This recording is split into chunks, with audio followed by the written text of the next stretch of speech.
Buenas noches, gracias por acompañarnos en esta nuestra sesión mensual de la Asociación Mexicana de Cirugía Endoscópica.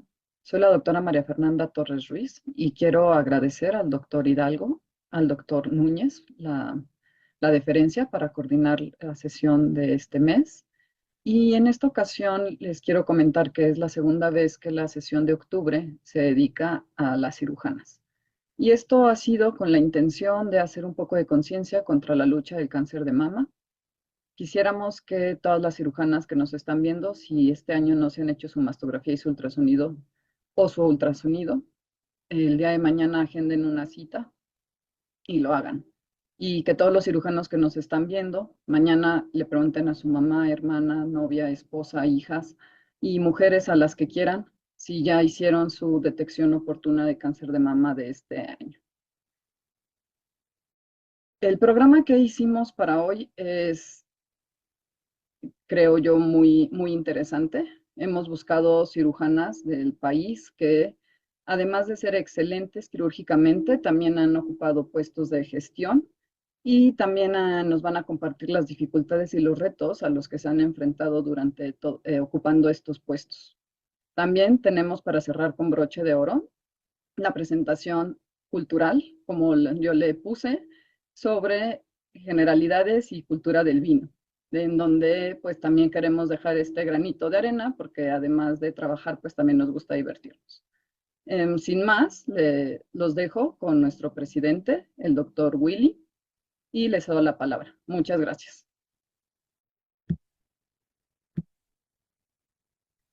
Muy buenas noches, yo soy el doctor Oliver Núñez, a nombre de nuestro presidente, el doctor Wilfrido Hidalgo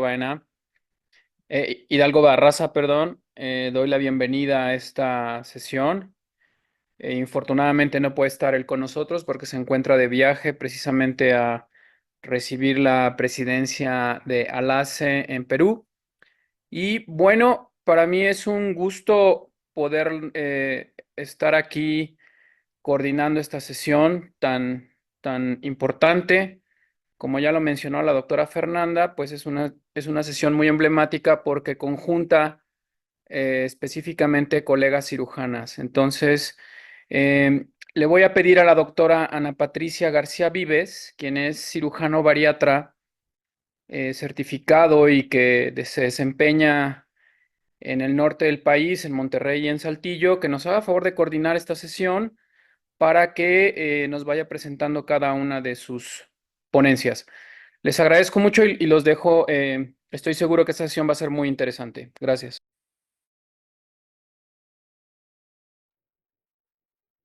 Bueno, pues muchísimas gracias y buenas noches a toda la familia AMSE. Bienvenidos a la ascensión mensual de octubre, Cirujanas en Acción. Para mí es un gusto poder compartir foro también con grandes cirujanas. Agradezco también al doctor Willy Hidalgo y al doctor Oliver Núñez por la invitación y yo creo que vamos a aprender mucho, no solo de cirugía, como ya dijo la doctora Fer.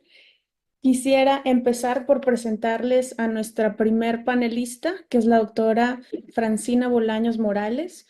Ella es cirujana general de Nicaragua. Ella es experta en robot en el Subirán. Estuvo a cargo de cirugía de robot por 5 años en el Subirán y 6 años en el INER. Ella es cirujana robótica y torácica y nos va a presentar el tema retos y resultados en la cirugía de tórax por robot. Adelante, doctora, por favor.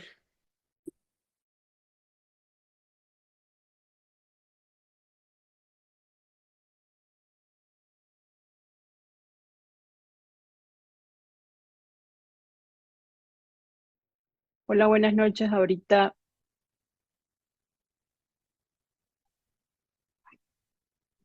les comparto mi presentación.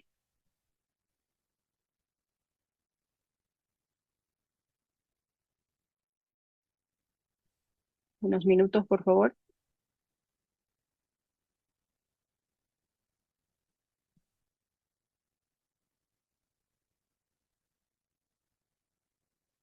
Perfecto. Bueno, me presento, soy Francina Bolaños, soy cirujano cardiotorácico. e hice mínima invasión en el Instituto Nacional de Ciencias Médicas Salvador Subirán y posteriormente estoy en la subdirección de cirugía en el INER, donde uno de mis objetivos era implementar tecnologías accesibles a los pacientes de escasos recursos. Entonces voy a contar todo de los retos, de las dificultades, de los logros que hemos obtenido al incorporar este tipo de tecnología. Cirugía de tórax, pues creo que todos estamos con el conocimiento de que paciente que se tenía que abrir, ya sea por el tórax o por el esternón, y así pasamos casi más de 300 años hasta que llegó la mínima invasión por la toracoscopía, con la innovación de las fuentes de fibras de luz, las pantallas de alta definición. Sin embargo, la tecnología en este entonces estaba muy poco distribuida y los cirujanos no tenían acceso o no querían acceder a este tipo de tecnología. Y esto más o menos todavía se usa y andamos como en 80 o 100 años de estarla utilizando. Y a partir del 2002 ya se incorporan tecnologías robóticas como son el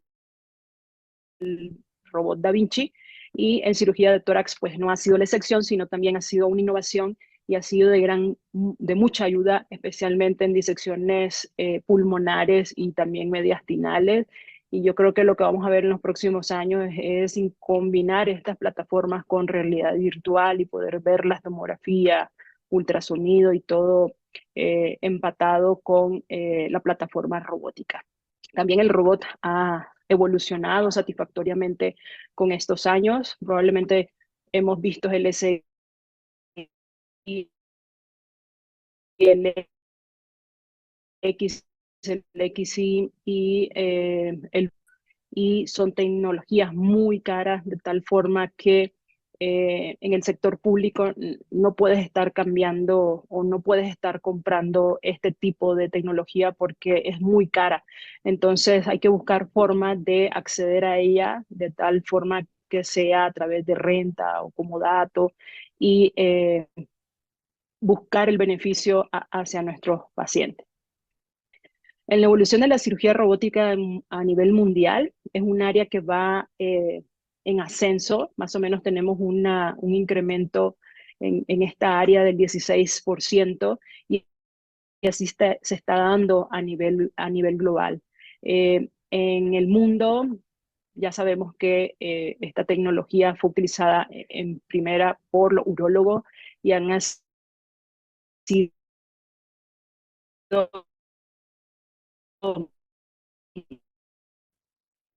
y han sido pioneros. Ver cirugía oral siempre están en la punta. Sin embargo, en Latinoamérica, ¿qué es lo que está ocurriendo?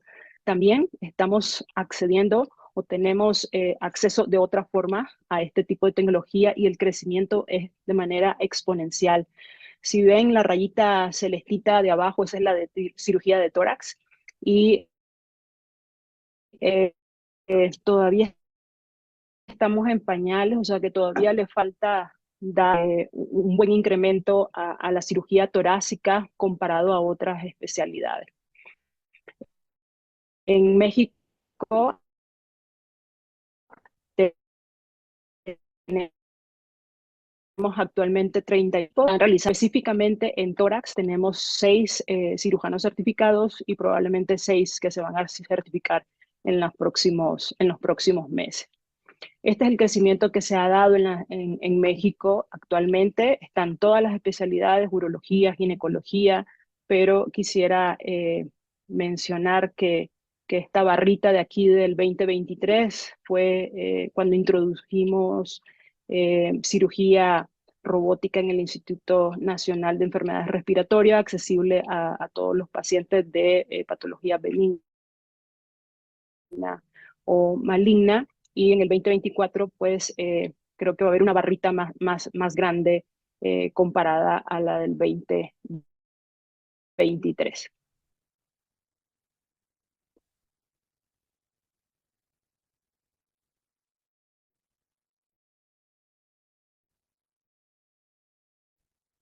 ¿cómo fue que me enrolé? Tenía idea de que existía y de que era aplicable a cirugía torácica. Bueno, fue gracias al doctor Jorge Catrip, a mi amigo Jorge Catrip, quien me invitó a entrenarme en este tipo de tecnología, y él fue el primer cirujano robótico cardíaco que estaba en el país. Actualmente está en los Estados Unidos. Y me dice, si en cirugía cardiológica esto es una belleza, el tórax se ve precioso. Y así fue que me gustó la cirugía robótica y comencé con esta, con este tipo de tecnología.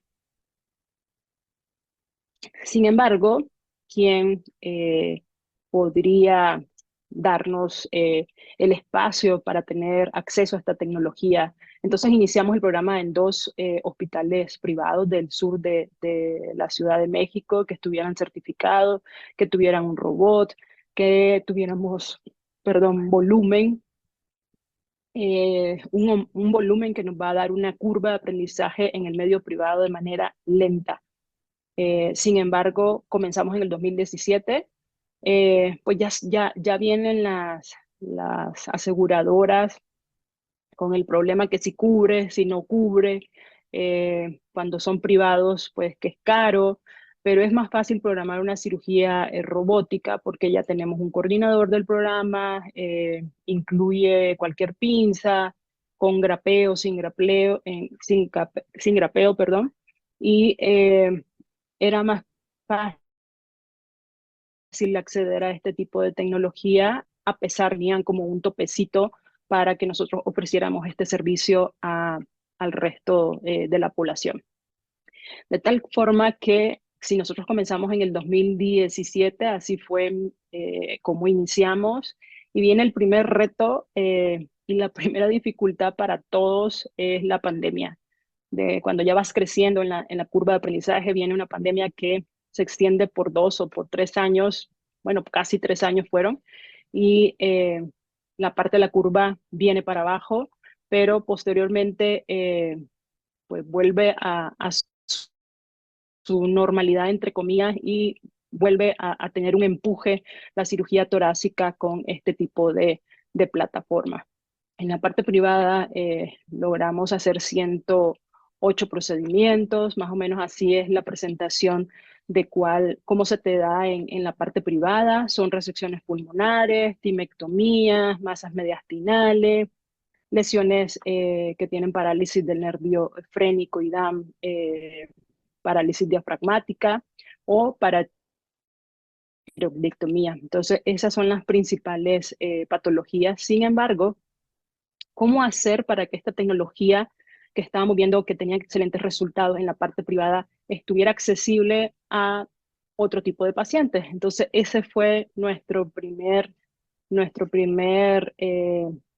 tope de cómo hacer que esta tecnología sea accesible a estos pacientes.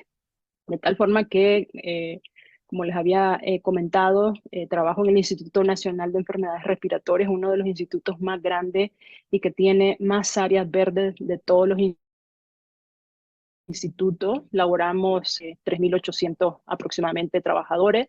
Es una estructura de 85 años, pero es el único instituto que está destinado a ver todo lo que es patología respiratoria, y específicamente en la parte de México y Latinoamérica es donde está destinado un robot solo para patologías respiratorias, en este caso tórax.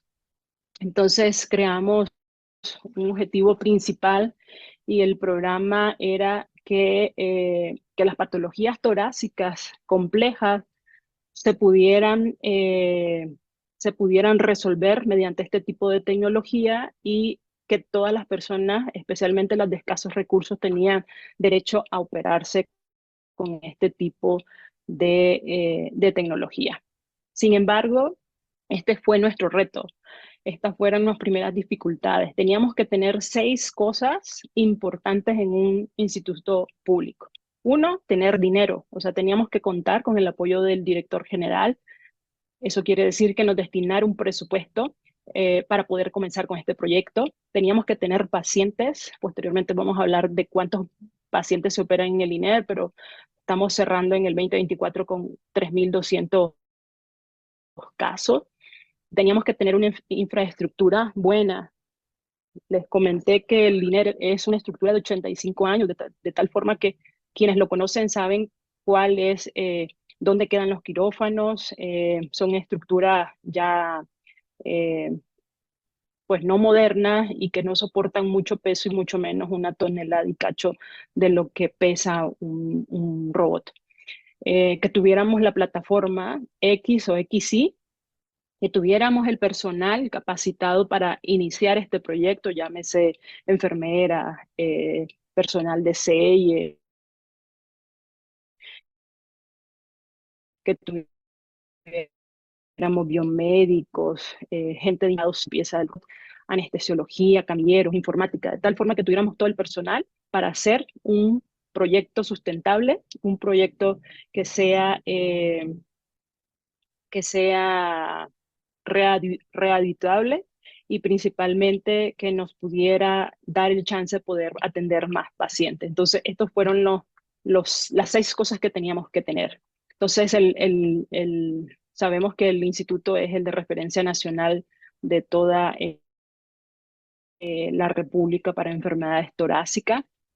Contamos con un volumen impresionante de cirugías torácicas, se hacen aproximadamente 2.842, este fue el año pasado, y solo de tórax, sin incluir otorrino, cirugía pediátrica, sin incluir cirugía general, dentro de otras, de los 4, 11 somos cirujanos torácicos y se han incrementado, en este caso, 8 mujeres. Bueno, en total somos 8 mujeres y 2 son cirujanas torácicas pediátricas, una cirujana general, y actualmente la última que se ha incorporado es la doctora Liz Luna, que es cirujano vascular. Entonces es importante tener volumen en una institución. La otra es que no tenemos nosotros como una institución pública dinero para comprar una plataforma que la vamos a estar cambiando o renovando cada 10 o 15 años y son más de 56 millones. Entonces, hubo una negociación a través de la empresa de Cyber Robotic, con el apoyo de Intuitive para que esto fuera accesible mediante otro tipo de contrato y podemos acceder nosotros a, este, a esta plataforma y hacer un programa autosustentable. O sea, que en el INER, si tienes IMSS o si tienes ISSSTE o seguro de gastos médicos, puedes entrar para que se te haga una cirugía mediante la plataforma robótico, porque a veces el IMSS o el ISSSTE no tiene este tipo de servicio. El otro que teníamos que tener son cirujanos entrenados. No es pensar que voy a meter un programa y ahora vamos a entrenar. No, es al contrario, es entrenar a la gente y en cuanto llegue el robot lo tienes que utilizar. Y estas son las personas que iniciamos el proyecto. El doctor Santillán, el doctor Carranza ya no están con nosotros en el INER. Sin embargo, se han agregado otros miembros del equipo, como la doctora Adriana Osorio, cirugía general, 2 cirujanas pediatras, que es Cristian Archibaldo y la doctora Joana Ramírez. Tenemos un cirujano torácico, que es Marco Íñiguez, y actualmente el doctor Daniel Munguía, y todos estos tratamos de sacar el programa adelante. Otro pilar importante es que solo los cirujanos y el robot no podemos hacer nada solos. Tenemos un servicio de enfermería aproximadamente, calculo que andan entre 56 o 46 certificados, tanto los de SEIE, enfermería, biomédicos, tenemos anestesiólogos dirigidos solo para cirugía robótica. Los residentes de 4º año de la especialidad de cirugía de tórax ya salen con un certificado especial de ayudantes quirúrgicos, de tal forma que contamos con todo lo necesario para sacar un proyecto de esta magnitud adelante. La otra cosa que no teníamos es una buena infraestructura porque los quirófanos en la parte actual están en un segundo piso, entonces la plataforma no soportaba el robot, entonces hubo que adecuar un área especial para que tuviéramos al robot y es la que actualmente tenemos. De tal forma, en octubre del 2023 cumplimos un año y días de actualmente llevar el primer programa de cirugía robótica institucional en el país y la parte de Latinoamérica. Esto normalmente son más pacientes que hemos realizado los procedimientos, son muy pocos los cancelados que se cancelan porque se mejoran o porque ha habido un diagnóstico a través de otra forma, otra modalidad. Son frecuentes más en mujeres que en varones, las patologías respiratorias, principalmente algo importante es que se ha atendido a un 3.6% de la población pediátrica, de tal forma que todos tienen acceso a este tipo de tecnología. Así fue como nosotros comenzamos los primeros meses de octubre, más o menos hacíamos 17, entre 12 y 17 casos mensuales y actualmente llevamos 164 pacientes a final de año. ¿Qué es lo importante en esto? Que estamos cambiando definitivamente la historia de la cirugía torácica cuando la historia que miramos, que hacíamos cirugía abierta, cirugía videoasistida y ahora cirugía video por robot. Entonces han visto las franjitas verdes van disminuyendo y las franjas azules y las rojas van incrementando. Entonces los procedimientos mínimo invasivos van teniendo un lugar importante en el INER y sobre todo impactos pacientes. Sin embargo, teníamos esa duda que si realmente la parte de la robótica enrolada a la cirugía torácica ayudaba o no a los pacientes y nos dimos a la tarea de graficar o de comprobar que diferentes tipos de patologías eran beneficiosas para estos pacientes, pero no teníamos la magnitud que habían cirugías en el cual tú puedes ahorrar utilizando este tipo de tecnología. Entonces, principalmente la bulectomía, la broncoplastía, la timectomía, son cirugías en el cual son más efectivas,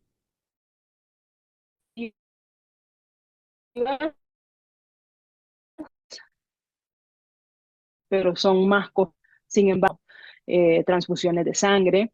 Y en las resecciones de tumor, como son timoma, esa patología, por ende, con solo utilizar de la tecnología no ejercemos un gasto adicional al instituto. Entonces, este es un tipo de cirugía que nosotros, en vez de gastar, pues ahorramos dinero.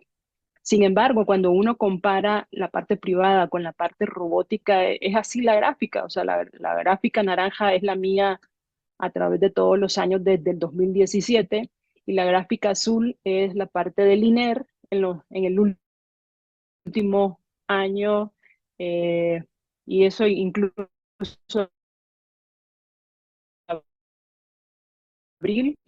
eh, que de tal forma que una curva de aprendizaje la tienes que hacer en un lugar donde haya volumen. Estas son todas las cirugías que se han realizado en el INER con todos los diferentes tipos de cirujanos y decir qué número de pacientes te toca a ti para ser un experto es muy difícil calcularla. Pero si nosotros calculamos por cirujano, podemos decir que entre los 20 a los 30 casos, uno ya logra esa estabilidad en la curva de aprendizaje y seguro vamos a lograr ahorrar más dinero utilizando este tipo de tecnología. De tal forma que pudiera finalizar que hay, para iniciar un programa de cirugía robótica en una institución pública, tienes que tener el apoyo de tu director, un presupuesto que te dé tu director, tener un alto volumen de pacientes, contar con una infraestructura, quirófano, selles, las lavadoras especiales para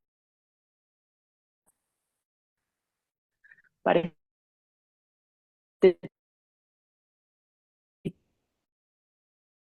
instrumento, con plataforma que cabe principalmente capacitar a todo el personal. O sea, nosotros como institución estamos humanos en cuanto a enfermería, en biomédica, intendencia, anestesiología, especialista en este tipo de cirugías robóticas. Y algo importante es crear estrategias. Sustentable es hacer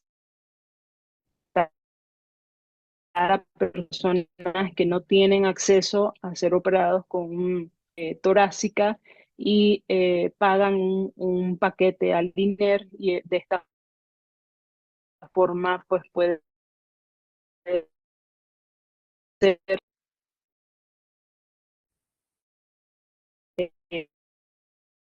eh, una, una entrada que ayude a tener un programa exitoso. Tenemos que tener la plataforma, tenemos que conocer todos los beneficios de la cirugía robótica, tenemos que simular en este tipo de plataforma, negociar con las aseguradoras para demostrar con números de que este tipo de tecnología ahorra tanto dinero al paciente y a ellos. Que estén todos los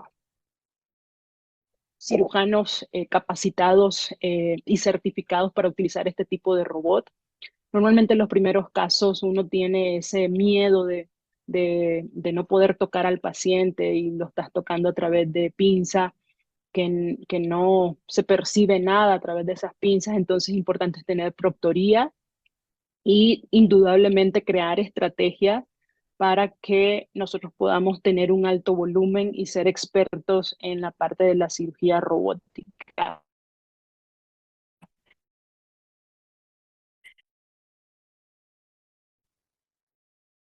En nuestro caso de cirugía robótica, recursos para accederla a ella. De tal forma que actualmente el INER es un centro de referencia de cirugía robótica torácica en México y Latinoamérica. Estamos capacitando a nuestros cirujanos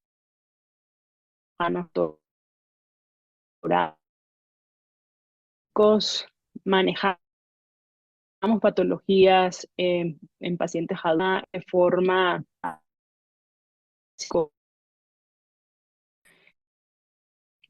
en inspirando a investigar cuáles son los beneficios de esta patología, de esta tecnología en nuestros pacientes. Entonces, no es fácil, es algo con el cual ustedes se van a ir presentando uno y otro problema,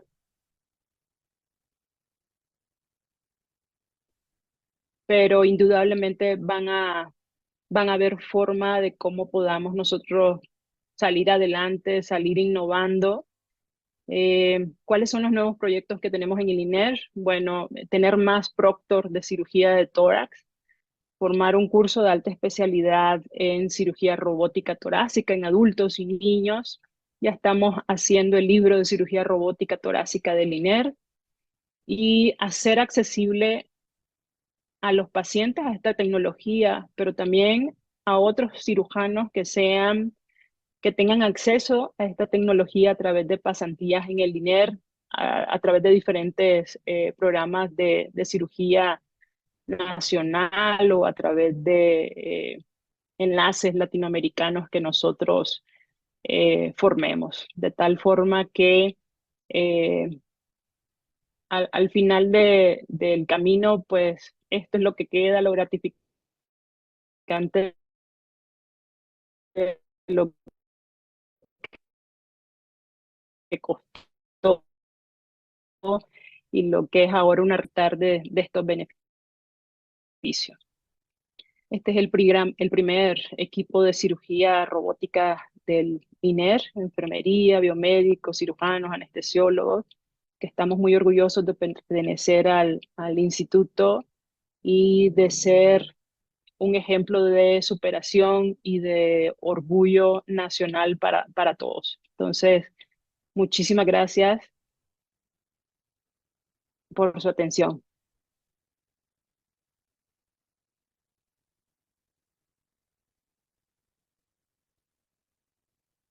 Muchísimas gracias, doctora, por la plática. Todo un reto crear un programa público de cirugía robótica. Me imagino que ha de ser también una gran satisfacción poder ayudar a tantos pacientes, tener enseñanza, tener alumnos y pues también todo el expertise que logras tener ya con los años y el volumen de pacientes. Así es. Muchas gracias, Ana. Gracias. Muy bien. Bueno, las preguntas las pudiéramos responder directamente los ponentes aquí en el chat. Vamos a continuar con nuestra segunda ponente, que es la doctora Alejandra Núñez Benzo. Ella es cirujana general egresada del GEA.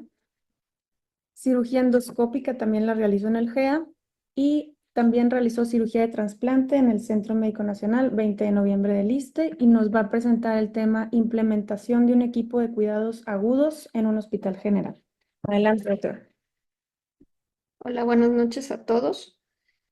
Eh, pues vamos a dar un brinco un poquito abrupto después de la presentación de la doctora Francina de hablar de cirugía robótica, pues voy a tocar un tema pues un poquito más de la trinchera, hablando de urgencias.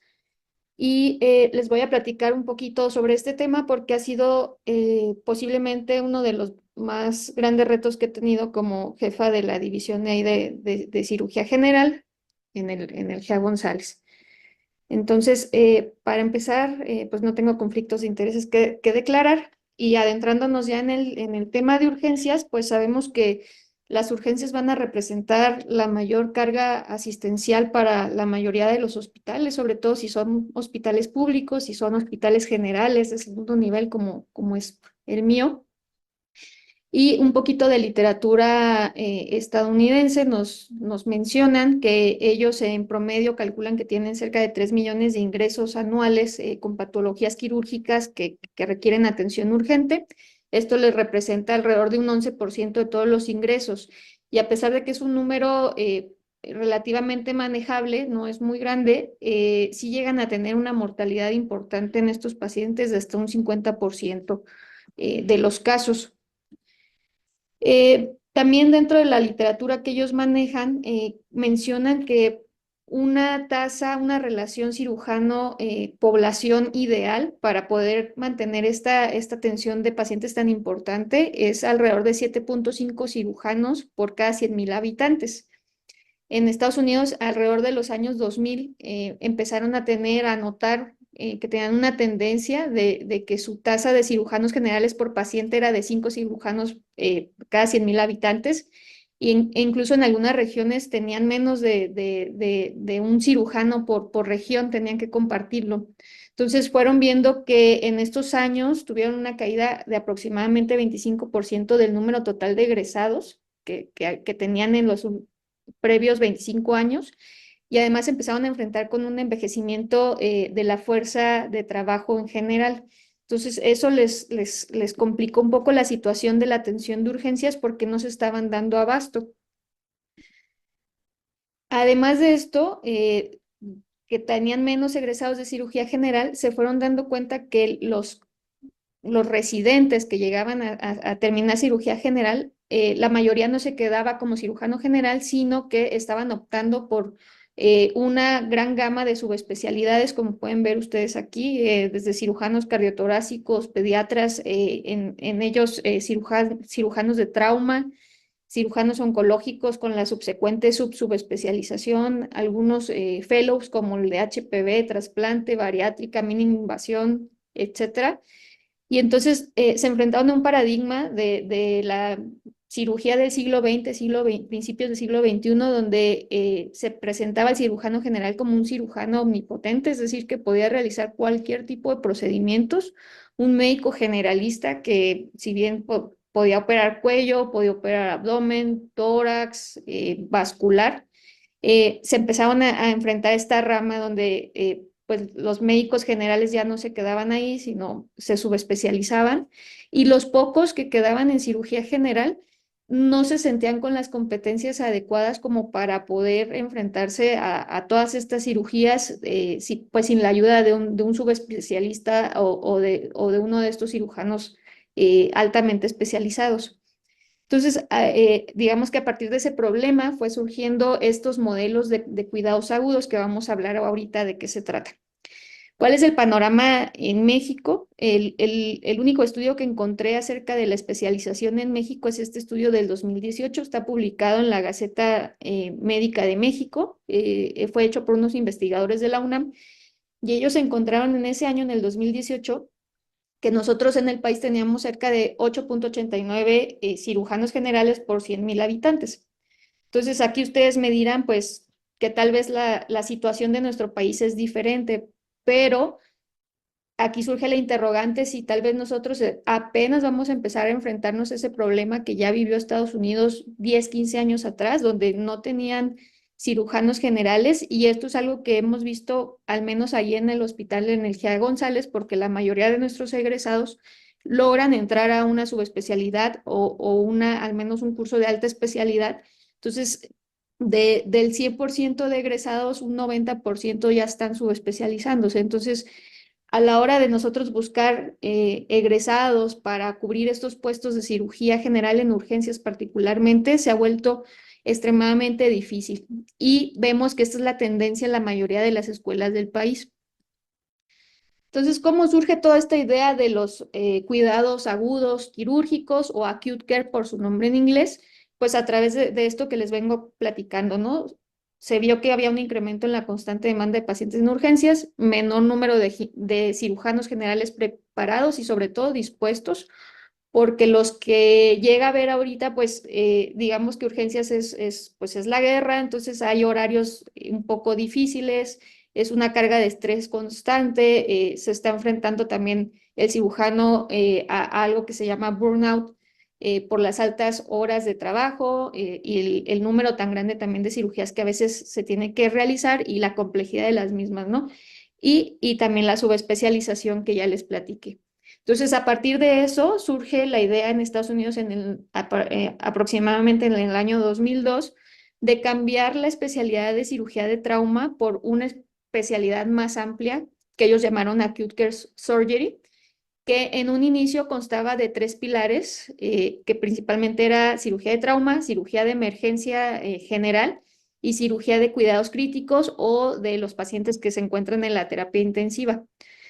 Posteriormente la evolucionaron y también agregaron un poco de cirugía electiva y algo que ellos llaman cirugía de rescate, que son aquellos pacientes que tienen abdómenes catastróficos o algún caso muy complejo en el cual pues requiere cuidados más especializados. Entonces, ellos diseñan este modelo que empezó como una nueva especialidad. Como les comento, esto fue a partir del 2002, 2003, que ellos empezaron en sus reuniones de la Asociación Americana de Trauma y del Colegio Americano de Cirujanos, pues a darse cuenta que estaban teniendo un problema con esta especialidad en específico. Después, en el 2005, hicieron una encuesta a todas las salas de urgencia de sus hospitales y la percepción general era que les faltaban cirujanos. Después esto lo confirmaron en el 2006 con un estudio, ya un reporte hecho donde especialmente vieron que esta percepción no solo era una percepción, sino confirmaron que realmente estaban cortos de cirujanos generales para atender urgencias.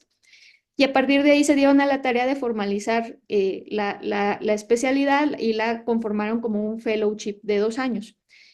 Del 2007 a la fecha se han encargado de ir refinando pues los criterios del currículum que deben estos residentes cumplir y el perfil del egresado que deben tener.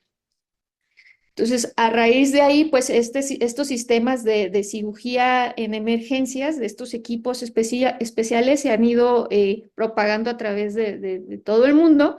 Esta es una revisión sistemática que se hizo en el 2020, publicada en la revista de World Journal of Surgery. Y ellos aquí reportaron 62 estudios, todos son retrospectivos, son meramente descriptivos, donde estos sistemas se fueron utilizando en diversos países. Cabe resaltar que la mayoría de estos estudios son publicados en Estados Unidos y en Australia y Nueva Zelanda.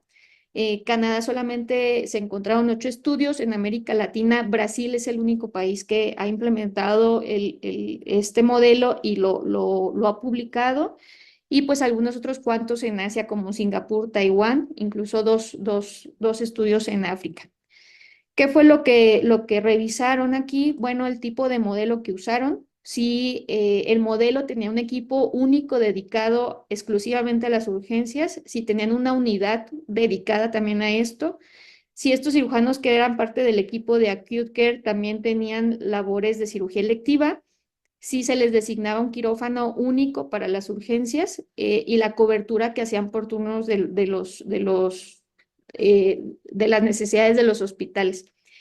Igualmente, evaluaron las estructuras que cada componente de estos modelos tenía, es decir, si tenían una cobertura del departamento de urgencias, lo que vendría siendo alguien específico para dar la consulta, para dar la atención de los pacientes que iban ingresando, si tenían un cirujano de trauma y emergencias y si tenían algún cirujano designado a los cuidados críticos de la terapia.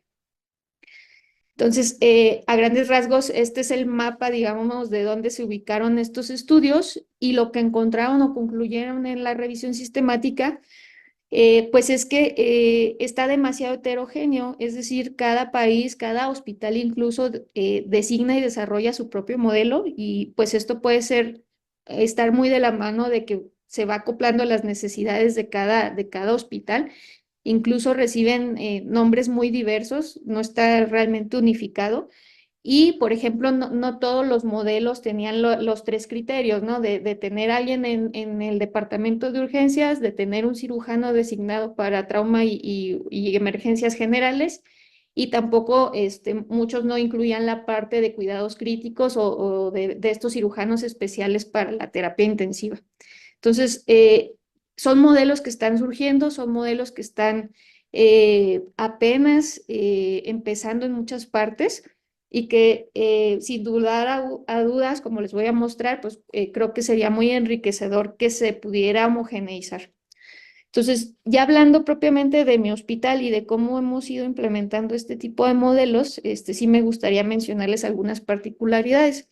El GEA González es un hospital general, es un hospital de segundo nivel, a pesar de que se atienden algunas patologías que requieren de cirugía de alta especialidad. Contamos con algunos servicios, como pueden saber, como urología, cirugía plástica, ¿no? Pero la mayor parte de los pacientes que se atienden corresponden a pacientes pues que acuden a un hospital general. Nosotros contamos con 115 camas sensibles en todo el hospital. De estas, 36 corresponden a nuestro servicio. Hay 10 salas de quirófano. En promedio, por turno se asignan entre 3 y 4 salas para urgencias. Tenemos de esas 3 y 4 salas, una se designa exclusivamente para pacientes con trauma, algo que nosotros llamamos código ERIT, que más adelante les voy a explicar un poquito de qué se trata. Y también tenemos salas para cirugías programadas, que en promedio pueden ser 7, sobre todo en el turno matutino. La plantilla de cirujanos con la que contamos son aproximadamente 24 cirujanos repartidos en todos los turnos y tenemos 41 residentes quirúrgicos que van desde R1 hasta R6. De estos 24 cirujanos, 8 de ellos se dedican exclusivamente a urgencias, 3 en el turno matutino, 2 están en quirófano y una de ellas está de planta en el departamento de urgencias, en un área que se llama triage. Es un triage de pacientes quirúrgicos exclusivamente, un cirujano en turno vespertino, 2 cirujanos que están dedicados en los turnos de velada y 2 durante el turno especial. También tenemos 6 cirujanos que nosotros le llamamos senior, que son cirujanos que ya tienen muy especializada su rama, como la rama de HPV, los cirujanos bariatras, los cirujanos de hiato, y también contamos con algunos subespecialistas, como colon y recto, vascular, neurocirugía, oncología, cabeza y cuello y tórax. Ellos también atienden urgencias específicas de su área, y cuando los cirujanos de urgencias les llegan a requerir alguna interconsulta, pues siempre están disponibles. Entonces, ¿cómo implementamos nosotros este sistema? Cabe resaltar que esta plantilla que les acabo de mostrar, pues anteriormente teníamos una especie de rol de urgencias donde todos estos especialistas y subespecialistas tenían un día asignado a la semana. Sin embargo, pues nos topamos constantemente con la limitante que no teníamos una homogeneización de la atención de los pacientes de urgencias. Es decir, cada cirujano tenía criterios muy diferentes, y como pueden ver, pues si un cirujano que ya está altamente especializado en oncología le dices que le toca cubrir el área de urgencias, pues seguramente va a tener manejos muy diferentes a lo que tendría el cirujano general, que está solamente y exclusivamente dedicado a esta área. Igualmente el resto de los especialistas, ¿no? Un cirujano vascular, pues aunque tengan como formación cirugía general, pues no es lo más indicado que ellos estén entrando a este tipo de procedimientos generales. Entonces, para empezar, lo que hicimos fue designar el equipo de cuidados agudos, que son estos cirujanos que les comento se dedican exclusivamente a las urgencias. Y algo que caracteriza mucho nuestro hospital es la atención del paciente desde su llegada, desde la puerta. Entonces, ese triage quirúrgico nos ha facilitado mucho que el paciente se capte de forma más oportuna, que sea el mismo cirujano el que decide si le toma la tomografía o si es necesario ingresarlo para quirófano, y así de esta manera evitar pues retrasos en la atención. Con esta forma también nos evitamos que tal vez el paciente ingrese por urgencias y pase 2, 3 días esperando una valoración por cirugía general. Entonces, eso nos ha ayudado a que sea un poquito más directa esta atención. También hemos desarrollado algoritmos por patologías. Como les digo, esto nos ha servido para homogeneizar la atención de los pacientes. Entonces, tenemos algoritmos para apendicitis, para colecistitis, para oclusión intestinal, para perforación de víscera hueca, las patologías que más comúnmente recibimos, para que todos los turnos, todos los cirujanos tengan siempre de base, pues, cómo debe irse siguiendo la atención del paciente.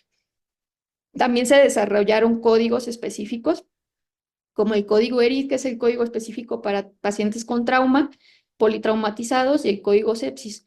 ¿En qué nos han ayudado estos códigos? En agilizar también la atención, porque estamos implicando otros servicios. Es decir, en estos códigos se implica el servicio de rayos X, el servicio de urgencias metabólicas, seguridad incluso, servicio de anestesiología. Entonces, cuando un paciente, por ejemplo, llega con un traumatismo, se valora rápidamente por el servicio. Si se determina que es una urgencia quirúrgica que se debe operar, pues todo el hospital prácticamente está avisado, y el paciente puede llegar a quirófano incluso en 16 minutos, que es nuestro récord de puerta quirófano. Y otra parte muy importante y fundamental es tener un espacio designado y específico para las urgencias quirúrgicas. Anteriormente, pues teníamos que compartir espacio con las urgencias metabólicas, y eso que implicaba retrasos en que el paciente subiera a quirófano. ¿Por qué? Porque la enfermera no lo preparaba a tiempo. El tener un área específica y designada solo para eso hace que el personal que está asignado a esa área se encargue exclusivamente de los pacientes de urgencias. Entonces, pues evita muchos retrasos, porque las enfermeras solamente están abocadas a que el paciente ingresa, se prepara y saben que inmediatamente va a pasar a quirófano. Entonces, todas estas cuestiones han sido fundamentales para poder nosotros integrar este equipo. Estos son algunos de los algoritmos que les comentaba. Fueron desarrollados por los residentes después de hacer revisiones de guías de práctica clínica, y fueron adaptados a las necesidades del hospital, ¿no? Necesidades de estudios de imagen, necesidades de laboratorios. Entonces, ¿qué nos ha repercutido, en qué nos ha ayudado la implementación de este modelo? Aquí les hago una comparativa de lo que se vio en el 2023 en la atención de urgencias y en el 2024, que es hasta la fecha el corte de septiembre. En el 2023, en total en urgencias quirúrgicas y no quirúrgicas, se atendieron 74.939 pacientes en el hospital. De estos pacientes, cirugía general ingresó 2.731 y tuvimos una mortalidad de 85 pacientes.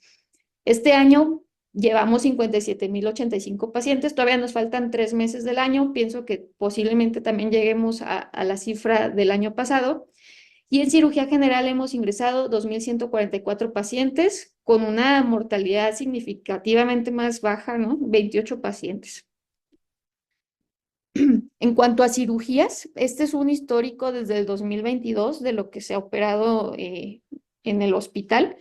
Y entre el 2022 y el 2023 hemos notado un incremento de cerca del 30%. Entre el 2023 y el 2024, pues ya también estamos ya alcanzando los números.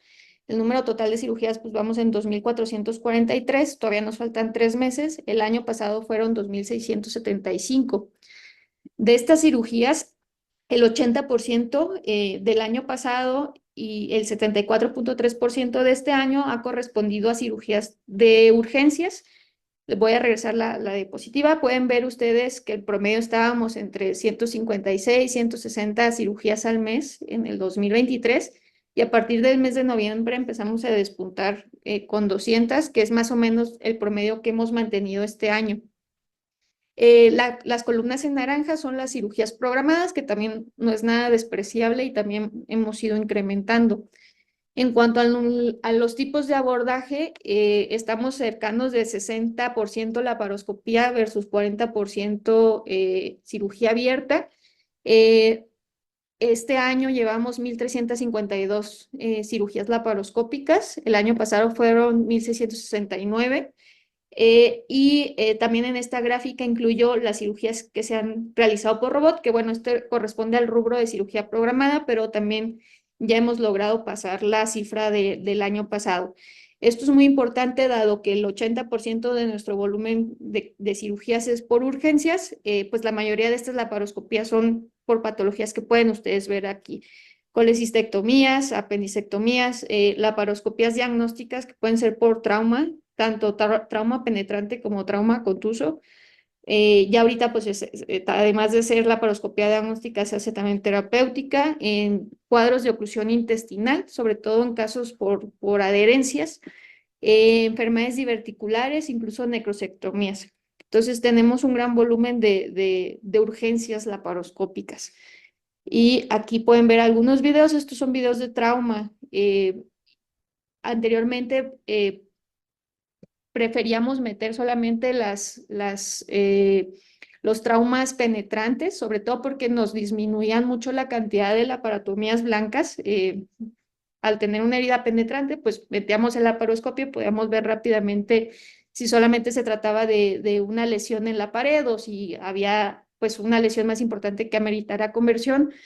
Poco a poco hemos aumentado hemos mejorado la curva, entonces actualmente así sea un trauma contuso, si el paciente tiene estabilidad hemodinámica, pues empleamos estas técnicas.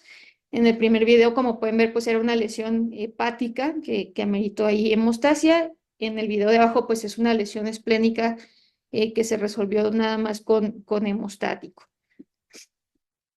También recibimos pues las urgencias de cirugía general propiamente, como estas colecistitis pues ya enfisematosas, llenas la cavidad de material purulento, casos un poco complejos, sin embargo, pues este es el día a día en el GEA en cuanto a vesículas.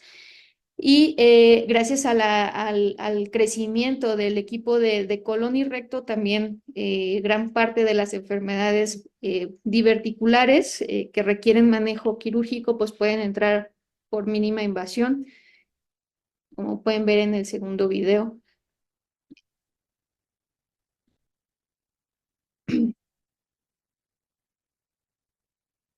Y bueno, prácticamente ya para concluir, es muy importante para la implementación de este tipo de programas de atención de cirugía de urgencias, pues designar un equipo que esté dedicado exclusivamente a esto.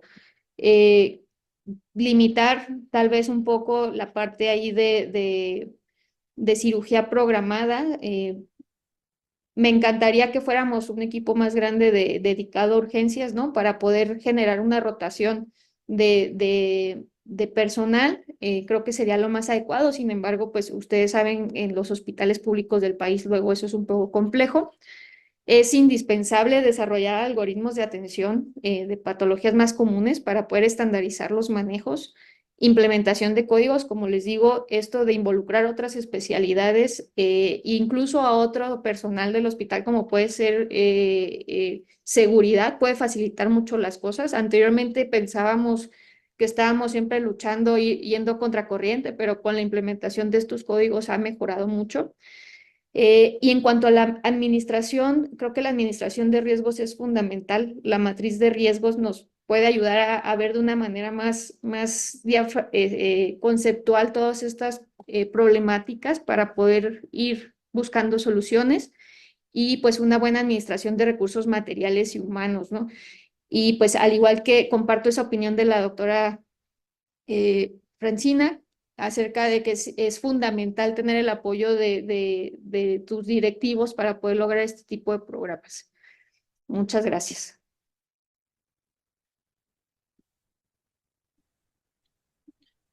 Muchísimas gracias, doctora Alejandra, por tu presentación.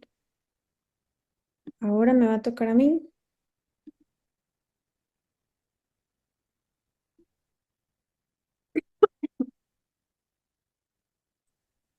Muy bien. Bueno, pues nuevamente agradecerles la invitación. Aprovechando el mes de octubre, pues aquí puse una fotito del equipo multidisciplinario, que somos puras mujeres. Soy la doctora Ana Patricia García Vives, hice mi alta especialidad en cirugía bariátrica en el Centro Médico Nacional 20 de noviembre. Y bueno, el tema de hoy lo quise poner como cirugía ileal. Sabemos que la cirugía bariátrica y metabólica ha venido a revolucionar por completo el manejo de la obesidad, especialmente de aquellos pacientes que tienen una obesidad de grado severo y también de todos los pacientes que tienen diabetes tipo 2 de muy difícil manejo. Las más comunes cirugías que vemos que se realizan en México y en todo el mundo, pues es la manga gástrica y el bypass gástrico en Y de Roux.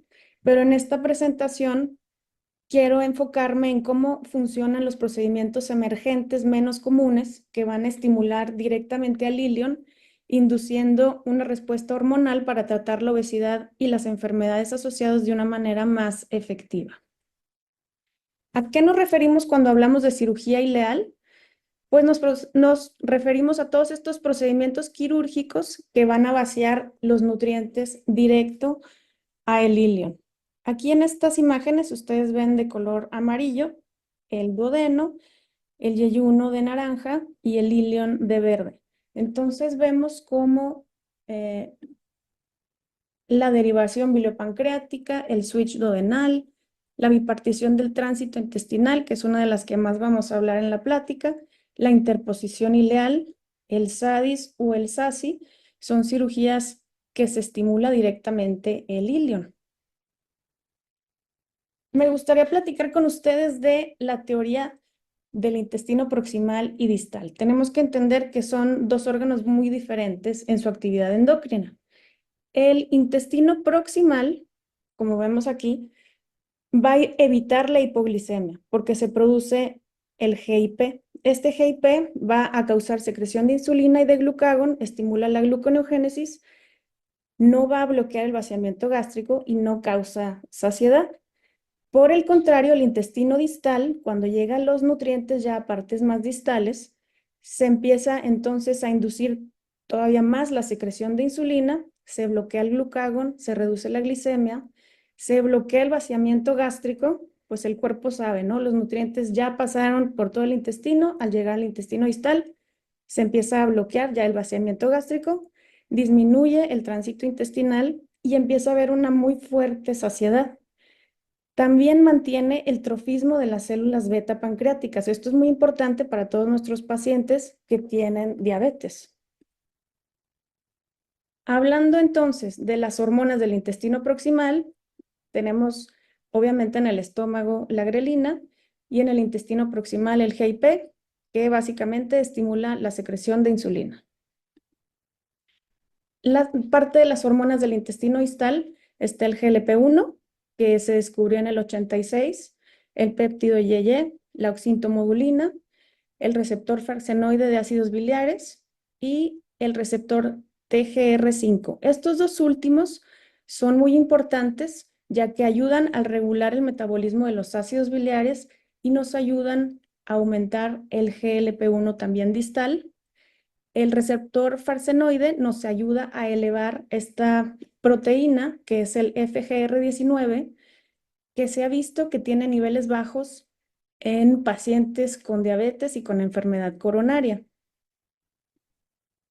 El GLP-1, pues yo creo que ustedes, algunos de los que están aquí presentes, inclusive ya se han puesto algún medicamento que les haya hecho sentir lo siguiente, que tengan saciedad fuerte a nivel central, que tengan un tránsito intestinal más lento. Y aquí es importante hablar de la teoría del desequilibrio proximal y distal. Con el estilo de vida que llevamos actualmente, la dieta refinada, abundante, con un alto índice glicémico, esta dieta ultramoderna, nos ha hecho que tengamos una hiperactividad en el duodeno y en el yeyuno y tengamos una hipoactividad en el ilion. Entonces, hablando del hambre, cuando uno tiene hambre y saciedad, tenemos hambre, la grelina aumenta, están disminuidas las hormonas del intestino distal. Entra esa comida al estómago, se vacía rápidamente, se produce saciedad intestinal, ya que se vació rápido, llegó a la primera porción del intestino, llega hacia el intestino distal, disminuye la grelina y aumentan estas hormonas intestinales, GLP-1, péptido Y, oxintomodulina, etc. Hay un vaciamiento, se bloquea el vaciamiento gástrico gracias a estas hormonas, pero por alguna cuestión de gula, malos hábitos, etcétera, seguimos comiendo, inclusive aquí pues es el tipo de alimento que seguimos comiendo que no nos da saciedad a nivel gástrico y por eso tenemos tanto problema con el peso y por eso tenemos reganancia de peso después de las cirugías bariátricas. Podemos concluir entonces también que tenemos dos tipos de restricciones. La restricción mecánica, que ustedes conocen, por ejemplo, de la banda gástrica o de las cirugías que se hacían con anterioridad, donde se usaban cámaras gástricas pequeñas con obstáculos como los bypasses anillados, anastomosis pequeñas como para tener esta restricción mecánica, pouches pequeños, donde el paciente va a tener la saciedad en los primeros bocados. Sin embargo, eso pues no es del todo fisiológico. En la cirugía ileal se le va a, vamos a querer mejor tener una restricción funcional, se le apuesta a esta restricción funcional, donde se tiene una cámara gástrica que sí tenga restricción, pero que fluya, la comida y los nutrientes fluyen, se vacían rápido, se vacían directamente al ilion para incrementar así las hormonas, el GLP-1, el péptido Y, todas las que mencionamos. Es una restricción más funcional, más hormonal, y es una restricción que aparece un poco más tardíamente al final de la alimentación y es más fisiológico. Hablando acerca de la saciedad gástrica y la saciedad intestinal en un paciente ya posterior a cirugía. Con la manga vamos a tener saciedad. Obviamente con la manga va a importar mucho el tamaño del estómago, ¿no? Si tenemos una manga holgada y con el paso de los años hemos visto cómo es un órgano que tiene complianza. Entonces el paciente puede empezar a comer un poquito más, empieza a tener menos saciedad. En los bypasses en Y de Roux hemos visto también como pouches pequeños y muy restrictivos con asas alimentarias cortas. Tal vez ahí no se llegue a estimular ese ilion distal y por eso el paciente con el paso de los años llega a tener estas ganas de seguir comiendo o de querer comer más dulces. Entonces, para mejorar la saciedad, ¿qué tenemos que hacer? Tenemos que disminuir la actividad del duodeno y del yeyuno proximal. Esto viene con el cambio de hábitos que siempre le decimos a los pacientes, no comer azúcar refinadas, ayudarnos por ahí. Y también debemos de aumentar la actividad más distal, así tratar de realizar un poco más de cirugía ileal. Uno de los primeros procedimientos que se realizaron donde se utilizó el intestino distal fue el bypass yeyuno ileal de Payne en 1960. Aquí, si se fijan, no se tocaba el estómago, no hay una restricción en el estómago. Se conecta el yeyuno directamente a partes más distales del ilion. Y aquí empezaron a ver cómo los requerimientos de insulina de los pacientes empezaron a bajar dramáticamente, aunque el paciente no perdiera peso. Inclusive 20 años después, con esta cirugía se ve como los niveles de GLP-1 siguen elevados después de la cirugía. Y aquí es donde se empiezan a describir las incretinas. Parece entonces que se hizo el bypass, no conocían las incretinas y a partir de ahí empezamos a demostrar el poder tan grande que tiene el ilion. Con el paso de los años, hemos intentado mejorar todos los efectos metabólicos de la cirugía bariátrica en cuanto a los resultados de pérdida de peso y de resolución de comorbilidades, y los bypasses fueron cambiando de forma. Si recuerdan, el bypass en Y clásico es un bypass donde el asa alimentaria es de 100 centímetros aproximadamente y una asa biliopancreática más corta, y con el paso de los años, con ganas de estimular un poco más distalmente, se creó el bypass metabólico o bypass inverso, donde se fue alargando cada vez más las asas biliopancreáticas.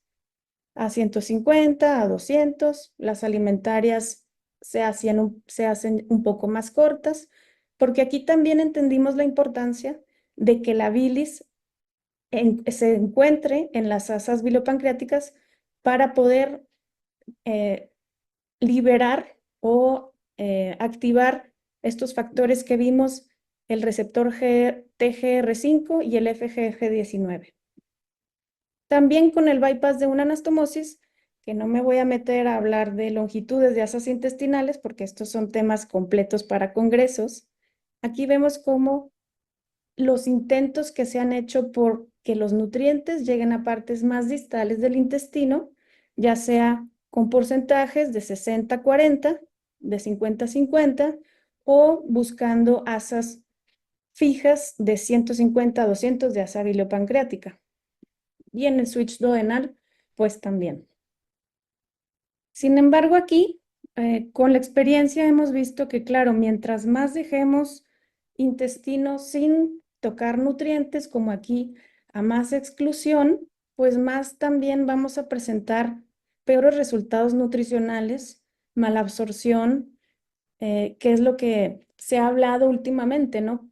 No podemos hacer cirugías ileales ahora a todos los pacientes sin estar de acuerdo con el paciente de las posibles complicaciones que puede tener. Anteriormente manejábamos que el mecanismo principal de los bypasses era una restricción y malabsorción, y actualmente sabemos que los buenos resultados de los bypasses es el funcionamiento metabólico. ¿Cómo hacemos que las hormonas intestinales funcionen a favor del paciente para que tenga remisión de sus comorbilidades sin desnutrirlos? Entonces, hablando de la cirugía ileal y su potencia metabólica, aquí vemos todas las cirugías ileales. Todas ellas tienen excelente remisión de diabetes, casi todas arriba del 85%.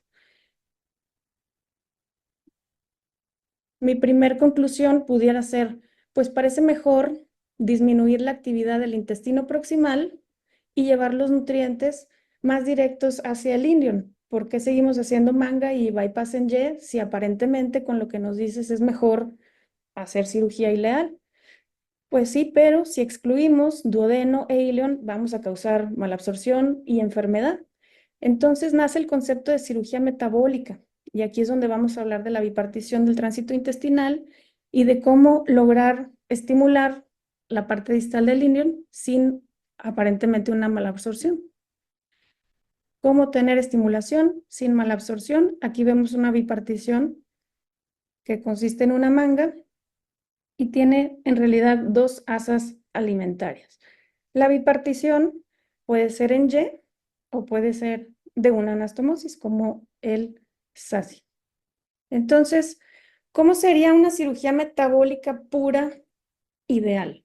Pues es un estómago tubular que tenga baja complianza, o sea, que no se nos vaya a dilatar con el paso del tiempo, que tengamos la grelina baja, que tengamos un vaciamiento rápido para así estimular el hilo proximal y que haya liberación de insulina, que tengamos un bloqueo en el vaciamiento hormonal del estómago una vez que ya nos hayamos alimentado, que reduzca la actividad en la porción proximal de la absorción de las calorías, que se bloquee la gluconeogénesis, bloqueando el glucagón, promover la actividad intestinal distal y la absorción, elevar las incretinas, pero de una manera más potente para que el paciente tenga saciedad, todo lo que platicamos, logrando una hipertrofia del ilion y no tanto de la parte proximal del duodeno y del yeyuno, y elevando así el FGF-19, aumentando la sensibilidad a la insulina con más saciedad y mejorando el gasto energético. Esto sería lo ideal, pero ¿cuál sería esa cirugía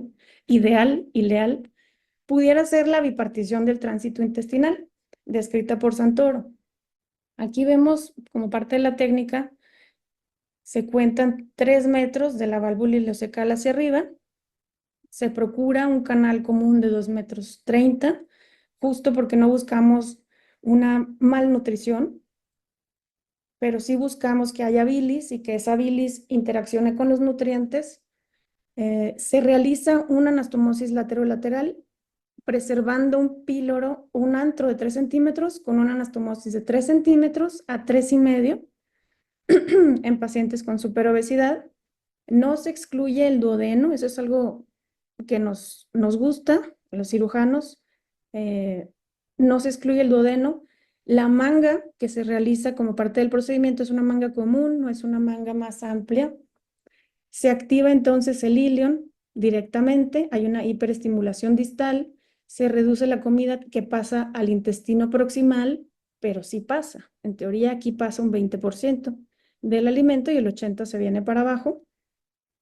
Se preserva el acceso endoscópico, que eso es súper valioso, porque sabemos que con un bypass pues tenemos que hacer alguna técnica rendezvous para poder tener acceso.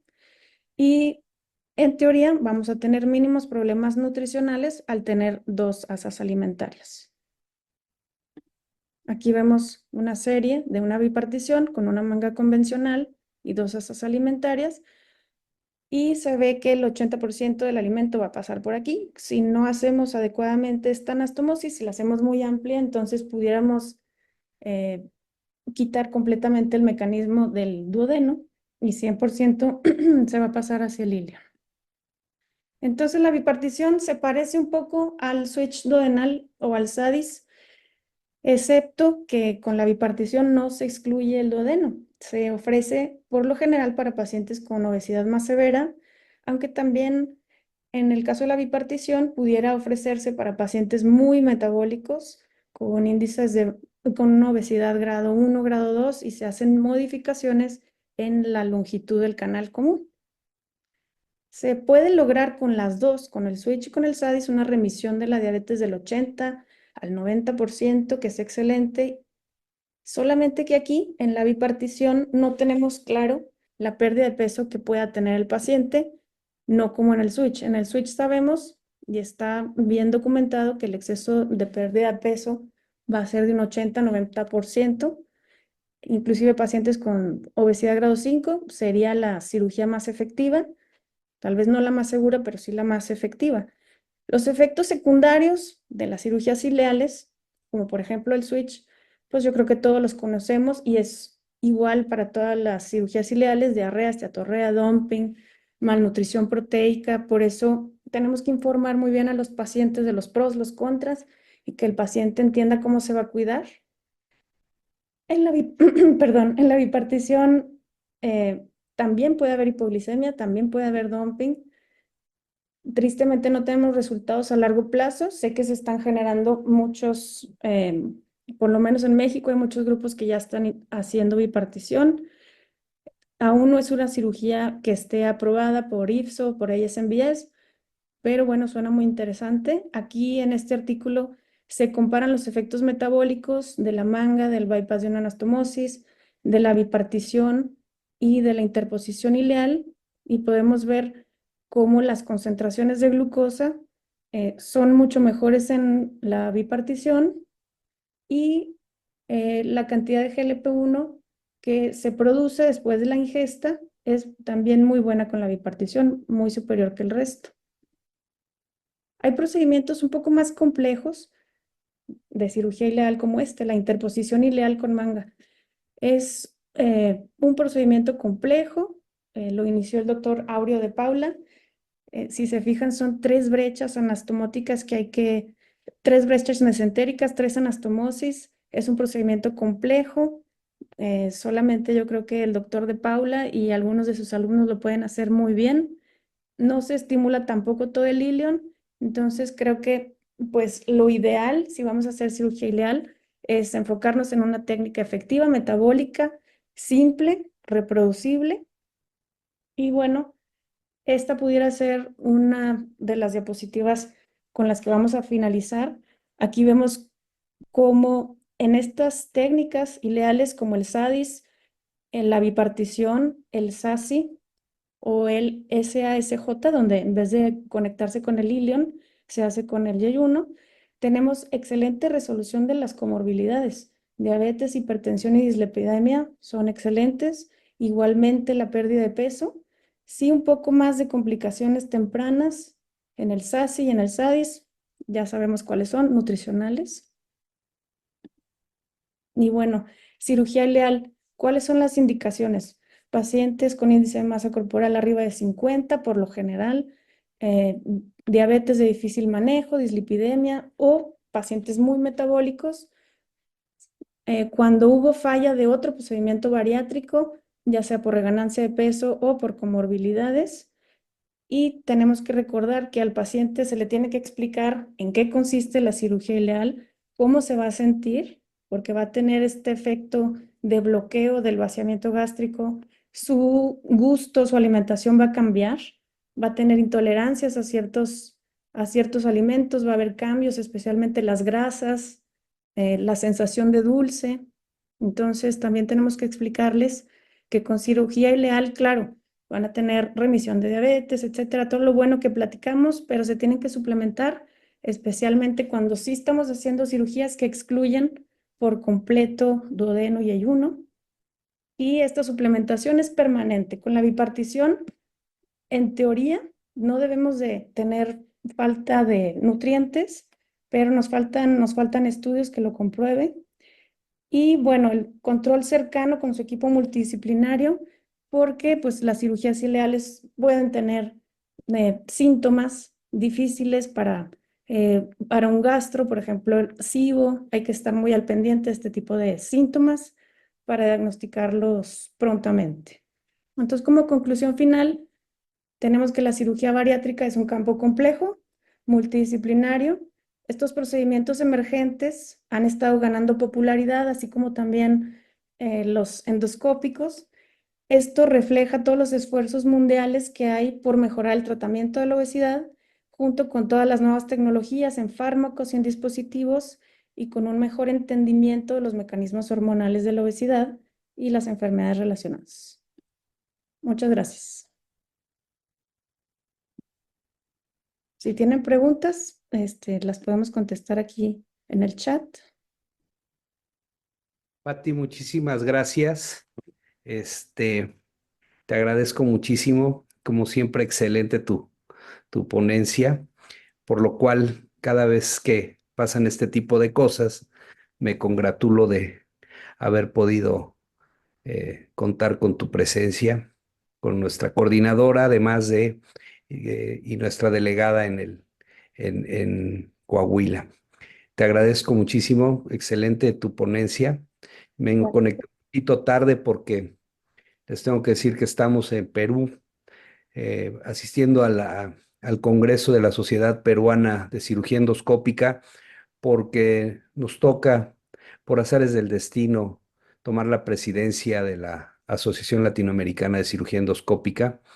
Entonces a eso venimos y pues hasta ahorita nos pudimos conectar. Sin embargo, pues aquí estamos, igual que Patti, que nos coordinaste súper todos lo que va ahorita y que bueno, sigues coordinando, nada más ando de metiche. Y quería interrumpir antes de la última ponencia, que es por parte de la doctora Estefanía Villalobos, que además también haciendo un, un acto de compromiso, está conectada desde Camerún a las 4 de la mañana, pero dado que no tenemos una muy buena calidad de internet, como me pasó a mí, por lo cual no me pude conectar hasta ahorita, Estefanía nos mandó su ponencia grabada. Sin embargo, está en el panel. Y bueno, para mí era muy importante esta sesión mensual.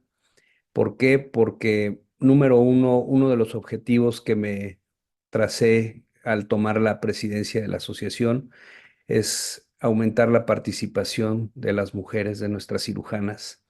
Y con todo esto, pues no queda más claro que por qué deben de participar más. Tenemos una mesa directiva conformada con un buen número de doctoras. Estoy buscando también que la participación como delegada sea cada vez más amplia. Y también en este mes, que es algo muy, muy, muy importante para mí, darle esa visibilidad que a veces nos falta darle a- al cáncer de mama. Este mes, si bien es el mes de la prevención del cáncer de mama y que tuvimos oportunidad de subir en nuestras redes sociales en el día de la prevención del cáncer de mama, a mí me interesa que sea no solamente el cáncer de mama, sino la salud femenina, que sean todas las áreas de la mujer, que en este mes nos permita visualizarlo, todas las enfermedades que las aquejan ellas especialmente y en las cuales debemos de aplicarnos. ¿Por qué? Porque finalmente las mujeres, además de ser excelentes cirujanas, como ya lo han visto, excelentes ponentes, comprometidas, pues también cumplen una parte importantísima en nuestras casas. No se puede pensar una casa donde no esté la mamá, donde no esté la esposa, donde no esté la hermana, donde no esté la mujer. Entonces, para mí es muy, muy importante que visualicemos, por favor, tóquense, prevengamos, ¿sí? ¿Por qué? Porque son la luz de nuestras casas, son la luz de nuestras familias. Sí, yo tengo esposa, la cual es la luz de mi casa, tengo madre, que es la luz de mi casa también, mi hermana, tengo la desfortuna de haber perdido a mi cuñada por un cáncer de mama. Entonces, para mí es muy importante visualizar todo esto y que cada día tengamos mucha más presencia femenina y que esto se vuelva cada vez más sana la relación cirujanos-cirujanas. Entonces, Patti, la verdad es que muchísimas gracias tu ponencia. Quería darles estas palabras antes de pasar con Estefanía y la siguiente ponencia. Y también invitarlos, porque es para mí muy importante que nos acompañen en en nuestro próximo evento académico, el 21 y 22 de noviembre, en Médica Sur, en Ecos de Cirugía Endoscópica. Es un esfuerzo grande que hace la asociación para poder transmitir lo último que se ha generado en este año. Lo tenemos con todo lo que vino en Selles. Entonces, la verdad es que es una oportunidad grandísima para estar actualizados con los últimos conceptos de Selles. Entonces, Patti, pues te dejo todavía para que tú nos sigas coordinando, tú seas la de las preguntas y las respuestas. Yo nada más aquí de metiche y agradeciendo la presencia. Hemos tenido más de 100 asistentes de manera constante, lo cual es un verdadero éxito. Y pues nada más que eso. Gracias, Patti, gracias, Francina, gracias, Ale, gracias, Estefanía, a nuestra coordinadora, a la doctora Fernanda, que también nos dejó hecho un video, porque tenía ya un compromiso creado con mucha anticipación. Y por supuesto al doctor Oliver, mi coordinador del Comité de Educación Médica Continua. Gracias a todos y bueno, todavía falta una muy buena presentación. Muchas gracias, doctor.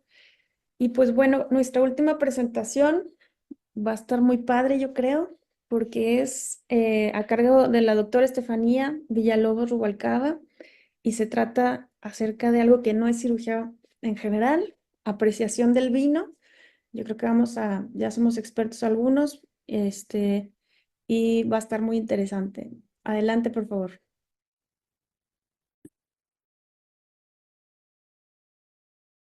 Buenas noches, soy la doctora Estefanía Villalobos. Es para mí un gusto compartir algo además de cirugía y hernia compleja y me va a tocar compartirles un poco la apreciación del vino.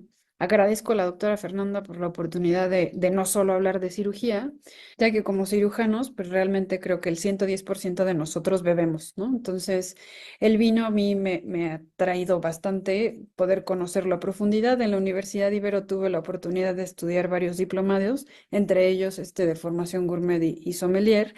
Entonces, así salió el tema de esta ponencia, la apreciación del vino, que realmente es una experiencia muy rica y explotando los sentidos que va más allá de solo beberlo. Implica dentro de la cata, lo iremos viendo, cómo se debe de ver, oler, probar y sobre todo el contexto en el que lo logramos disfrutar, ¿no? Entonces, realmente cómo apreciarlo sería la pregunta de la ponencia. Y pues es seguir un proceso estructurado que nos permita analizarlo y disfrutar todo lo que el enólogo nos quiso decir con este vino. Incluso saber el origen del vino, de qué país, de qué región, también ayuda bastante a saber qué esperar de él. En la primera fase, la cata visual siempre es a copa quieta y en este momento nos vamos a dedicar a verlo, nada más. Entonces, ¿qué le vamos a ver al vino? Color, obviamente, tinto, blanco, rosado, estamos hablando de vinos tranquilos, que el color me va a dar, por ejemplo, en tintos, desde un púrpura hasta un cereza, un color teja, si estuvo mucho tiempo en barrica. Entonces, me va a ir cambiando la coloración según el tipo de fermentación que se dio, cuánto tiempo estuvo en barrica o no. En blancos, al contrario, ahí tengo una gama desde amarillos hasta verdes y realmente es lograr ir identificando incluso hasta varietales, ¿no? El brillo es muy importante. Gracias a que un vino tiene brillo, podemos ir conociendo qué tanta acidez llega a tener. A mayor brillo, mayor acidez. En ocasiones logramos ver sedimentos, que los sedimentos no necesariamente son un defecto, incluso hay corrientes donde no se hace un filtrado o completo o total del vino y el no verlo filtrado pues nos hace que no se vea limpio. O sea, esa limpidez que transparente que lo queremos ver en algunos vinos, sobre todo blancos o rosados, un tinto es muy complejo, a menos de que sea una uva muy clarita, pero por ejemplo, habrá otro tipo de sedimentos, como si estuvo en barrica, y entonces se generan algo que se llaman tartratos, donde el ácido tartárico se empieza a precipitar, así como en el riñón o en la vesícula, y entonces se generan pequeñas formaciones así de tierrita que logramos ver en vinos muy viejos, se logra ver y eso por supuesto no es un defecto, es parte de la vida del vino. Entonces, conocer este tipo de situaciones, qué esperar del vino también ayuda. La densidad, y aquí lo aclaro, es muy importante mover el vino de una manera gentil, ¿no? O sea, no lo quiero oxigenar, simplemente quiero que el vino toque la copa. Y entonces hago que el vino toque la copa y a copa quieta, ya no lo sigo moviendo, lo dejo así bonito, ligerito ahí en la mesa. Voy a ver cómo se adhiere el alcohol o la glicerina, que me va a hablar este tipo de momento, que ahí lo van a ver en el video, donde se hace una capita blanca, ya no tiene color, una capita, perdón, incolora. Cuando decimos, ¿no? Cuando bajan muy rápido, pues sí son lágrimas, porque da tristeza ver eso, y cuando bajan muy lento y son gordas y bonitas, pues piernas, ¿no? Así es como lo vemos. Entre más pesadas bajen, la cantidad alcohólica será mayor. Entre más ligero sea, pues menor grado alcohólico. Incluso, por ejemplo, en un blanco, poder ver piernas es muy difícil porque sus grados alcohólicos entre 8 y 12 grados no nos van a generar esta tan fácil y van a caer muy rápido. En un tinto, al contrario, como podemos llegar a tener una densidad alcohólica hasta del 15%, pues por supuesto que lo podemos llegar a ver. El ribete es muy importante, que es poderlo valorar porque nos va a hablar de la vida del vino. Entonces, el ribete, vamos a ver en esta foto, por ejemplo, que puede llegar a ser en tintos cuando son muy jóvenes, como un poco azul o cereza, como muy morado, y en vinos ya mucho más añosos llega a verse incluso color teja, anaranjadito, como este que se logra ver cómo pierde color cuando llega al borde de la copa. Y como ven en la imagen de la izquierda, tenemos la gama de los varietales en su capacidad de color. ¿Qué quiere decir? Que yo si tengo un vino Pinot Noir, por más que le haya hecho en el proceso de elaboración, pues va a ser un vino clarito porque la uva no me da más color. Y en cambio, por ejemplo, un Pinotage, un Cabernet Sauvignon que están en la parte baja, un Tanat que es de los más potentes, eh, con que el ollejuelo toque poquito el jugo de la uva, pinta muchísimo, ¿no? Entonces, no solamente el color nos habla de la vida, sino del tipo de varietal que nos va dando ideas un poco de cómo seguir esto. Y pasamos a la fase olfativa. Esta fase probablemente sea de las más complejas para los que no hemos logrado desarrollar una memoria olfativa muy importante. Quizá el olfato sea de los más difíciles de cultivar. Al inicio es muy triste estar en la clase y escuchar a los maestros oler siquiera en la primera fase y describir muchísimos aromas y yo decía, yo no huelo nada, ¿no? Es así muy difícil. Esa es la fase que hay que tenerle más paciencia porque realmente cuando explotas esta fase es espectacular lograr descifrar lo que hay ahí adentro. Entonces, es crucial porque todos esos matices del vino se van a percibir solo en el olfato. Nos aportan una experiencia sensorial espectacular. ¿Cómo empezar? Primero esa copa quieta, que esa sería la primer nariz. Ahí seguimos sin mover el vino, porque luego como que ahí quieren estarle dando vueltita. No, esa copa quieta, no se agita la copa. Y es la primera impresión al olerlo. Entonces se van a captar los aromas que están más a la mano, los más volátiles, y decimos que son los aromas primarios del vino. Usualmente los aromas primarios nos van a hablar de la varietal. Y cuando hablamos de aromas secundarios, nos habla un poco el proceso del que vivió el vino. Entonces, en la primera impresión es qué intensidad tiene, qué tanto tengo que meter la nariz para que me lleguen los aromas a la nariz. Así de que casi me acerco la copa y ya los tengo ahí los aromas, o metí toda la nariz y apenas me llegaron los aromas. La intensidad va a ser leve, moderada o muy buena. Entonces, eso nos va a ir hablando de la calidad del vino. Los vinos tienden a tener mejor calidad entre más complejos sean sus aromas, por lo tanto, mucho más intensos. De primera instancia, los aromas primarios tenemos que descifrar a qué nos huele, ¿no? Pues nos huele a fruta, nos huele a flores, nos huele a hierba, vegetales, cosas minerales. Tenemos como estas gamas de olores y es lo que vamos a ir haciendo poco a poco, tratar de ver la calidad de este vino que tenemos ahí enfrente. Entonces, por ejemplo, si es de fruta y tengo un vino rosado y estoy oliendo fruta, ¿qué me interesa de esa fruta? ¿Cómo cortaron la fruta? Que es así como lo que vamos imaginando. No, pues la cortaron verde, no, la cortaron madura, no, la cortaron súper madura, huele a azúcar esto. O la cortaron no madura, ya podrida, ¿no? Y eso puede ser una idea del tipo del vino al que nos vamos a ir enfrentando. No es raro que al intentar desarrollar la nariz nos engaña aún muchísimo. Pasa que huele el vino y huele exquisito, o sea, parece perfume, ¿no? Un Ribera del Duero, así, ¡pah! Que huelen muchísimo, su potencia aromática son muy alta. Y cuando uno lo prueba, ni es dulce, tiene una tenacidad muy alta y a veces hasta es áspero. Entonces es importante ir educando la nariz, que es lo que nos va a ir ayudando. En segunda nariz, entonces aquí sí, aquí ya moví el vino, ya estoy dejando que se oxigene de una adecuada manera y meto la nariz una vez que moví la copa. Me voy a encontrar muchos tipos de aromas, además de los primarios que van a resaltar más. O sea, esos siguen existiendo, no es como que desaparezcan. Entonces, a lo mejor sí olía a fruta porque era un vino blanco y yo olí, no sé, manzana, pues a la hora de oxigenarla digo, no, es manzana verde porque y se siente así el aroma como entra y a lo mejor si es lácteo, podemos estar hablando de un espumoso donde tuvimos una fermentación maleoláctica y entonces tengo mantequilla, yogur, crema, este tipo de cosas. Si todavía hay algo de levadura residual, pues puede oler a pan, que es generalmente lo que es como una levadura la vamos a relacionar.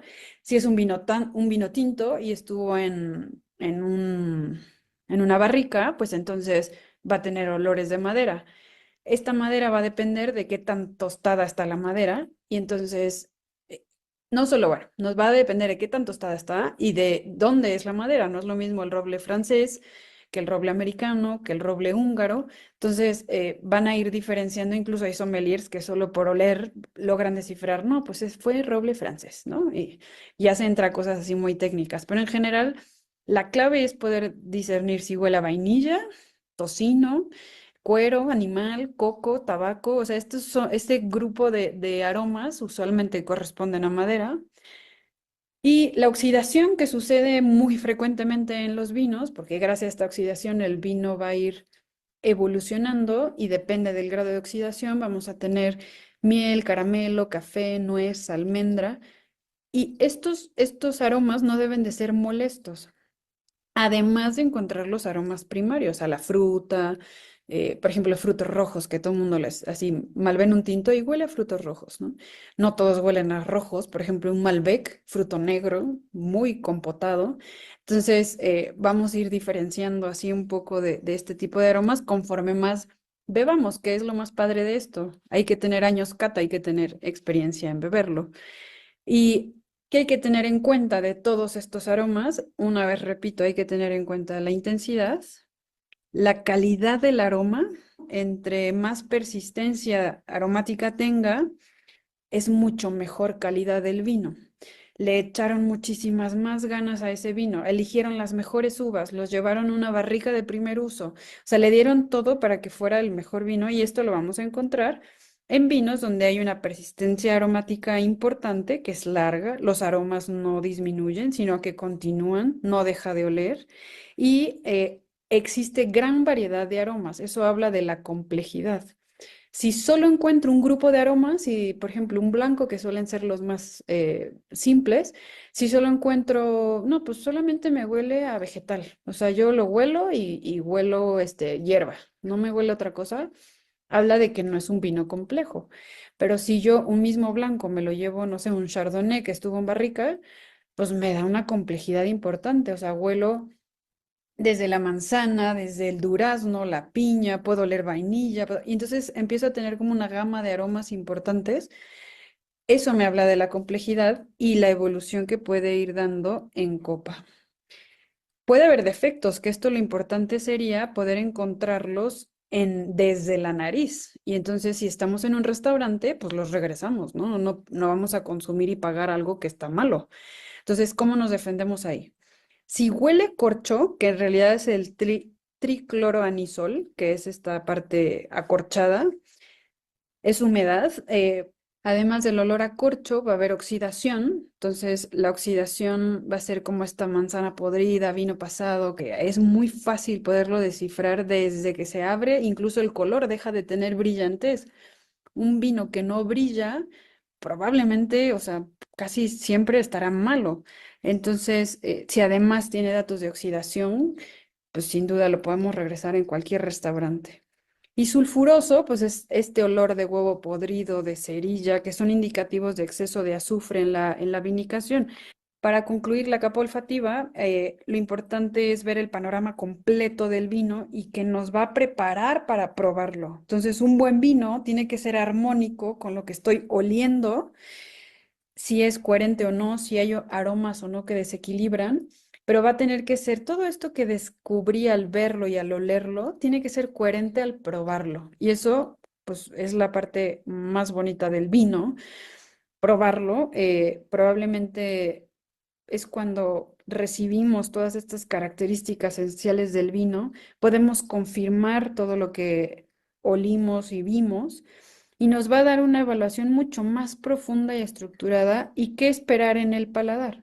Entonces, de primera instancia en la fase degustativa, vamos a ver cómo nos ataca, o sea, qué es ese momento que el vino entra a la boca, esa primera impresión del sorbo, y nos va a ayudar a ver si es suave, fue potente, tiene que ser armónico, una sensación de frescura, fue demasiado intenso, al tragarlo fue como tragar aguardiente, o sea, como que esta parte alcohólica fue muy alta, o no, fue muy suave. No me generó salivación, al contrario, me hizo astringencia y me secó la boca por completo. Y los sabores, realmente solo hay 4 sabores: dulce, ácido, amargo y salado. No existe el sabor fresa, ¿no? Dentro de estos 4 sabores logramos descifrar un pico. Tuve un pico en dulzor, o uno en acidez, o uno en amargo, o amargor, o otro salado. Existe este quinto que en algunas corrientes lo consideran sabor, que es el umami, que es el equilibrio perfecto. En otros consideran que llegar a umami sería tener el equilibrio perfecto de los otros 4. Pero realmente cuando los 4 sabores tienen un equilibrio y no logro descifrar si es salado, si es dulce, si es ácido, digo, pues ahí está la presencia de los 4 sabores, más no logro identificar uno en específico, no hay un pico, entonces digo que es un vino redondo. El equilibrio, pues nos va a hablar de todos los componentes del vino. Evaluamos estos principales, ¿no? La acidez, que me va a dar la frescura, si está equilibrado o no. El alcohol, pues debe de sentirse integrado, que no sobresalga al paladar, pero sí me dé una sensación cálida. O sea, no me moleste, pero diga, pues, se sintió así calientito rico. Cuando está desequilibrado, quema, molesta, como que fuera un aguardiente. El dulce, por ejemplo, en vinos secos, pues el dulzor residual pues es mínimo, por eso es seco. Cuando esto está equilibrado, pues obviamente no me resulta ni empalagoso ni desabrido, sino que encuentro este equilibrio, que prácticamente lo que queremos llegar es a eso. Los taninos, pues son responsables de esta astringencia o sequedad, o sea, o me hace salivar o se seca.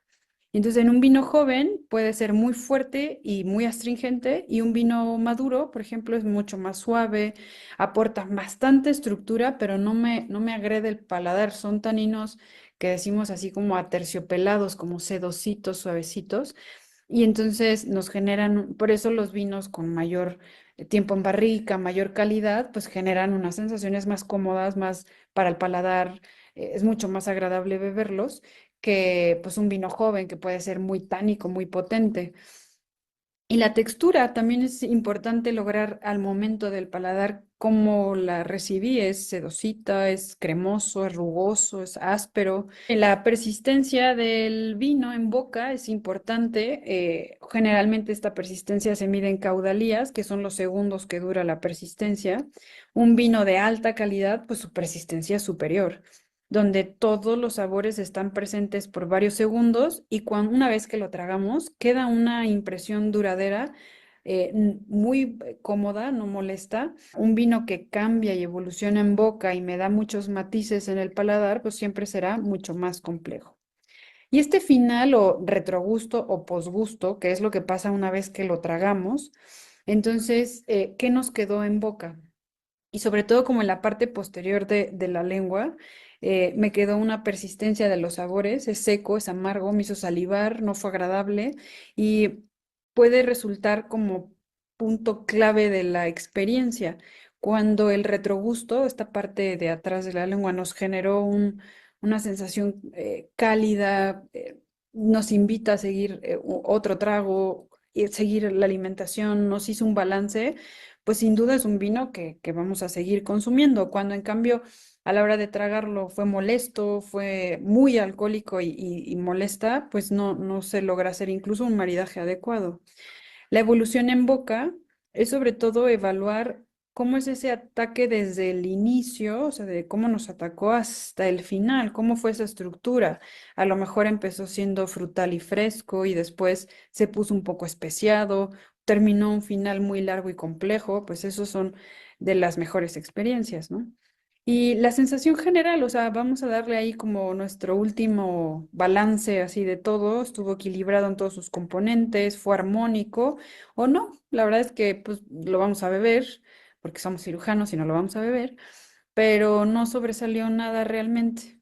Algo importante es que si no identificamos defectos en el olfato, probablemente aquí yo esperaría que todos lográramos identificar tanto la oxidación como el sabor a corcho o un sabor a establo importante que serían Brettanomyces, y esto pues sin duda habría que pedir, ¿no? Cambio de botella. Entonces, la fase gustativa nos va a revelar la estructura, el balance, el potencial del vino. Es ese momento en donde podemos tener un equilibrio perfecto entre taninos, alcohol, cuerpo, y con esta evolución en boca nos haga de una forma placentera el poder beber lo que es a lo que queremos llegar, ¿no? Y bueno, yo creo que el vino lo más importante es compartir las experiencias. Muchas veces la compañía, el entorno influyen más que el vino propio, y podemos disfrutarlo en una excelente compañía. Por ejemplo, siempre tendremos así, "Ay, el vino que dieron en la graduación o en la boda o en la boda de mis papás o en mi boda", o siempre está como este recuerdo de las etiquetas y de los momentos, y en una cena donde pasó algo muy importante y el tipo de vino con el que se acompañó, porque el vino es capaz de generar y de redondear este tipo de experiencias que vivimos. Bastante, y sobre todo, pues este disfrute personal en donde no hay reglas, cada paladar es diferente. Hay vinos de 200 pesos que son deliciosos, y hay vinos, un Romané Conti de 250,000 pesos, que seguramente será delicioso, nunca he probado algo de eso, pero lo más importante es disfrutarlo a nuestra manera. Entonces, los invito con todos los elementos que vimos en esta ponencia a que comiencen a explorar el mundo del vino de una manera más profunda y disfruten cada copa.